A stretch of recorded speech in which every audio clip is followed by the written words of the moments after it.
akin. Nilipat talaga ako kung saan naroon yung isang food genius. O, di ba? Masaya. Alam mo, bago ako umalis sa kabilang subdivision, I pray. I pray na, God, paalang-alang sa mga anak ko. Gusto ko na hong matahimik. Hindi ko naman kasi kilala itong food genius na to. At nagtatago sa fake account. Ako po ay lilipat na. Yes. Akalain mo ang ginawa ng dakilang makeup sa akin. Nilipat talaga ako kung saan naroon yung isang food genius. Oh, di huli. Di ba?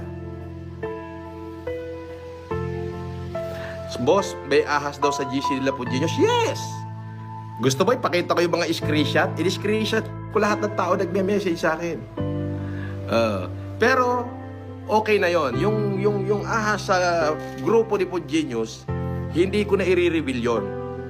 Kumbaga, wala namang kwenta yung sinabi niya. Okay? Pero katibayan yon na totoo yung nangyari sa akin. Andun siya, kagrupo siya doon eh. Di grupo sila, di ba? So, yung nagpicture sa akin patalikod, sa pool na yon. Undeniable na yon. Kahit sinong forensic, patibay na ebidensya na yon. Wag nyo nang sabihin drone.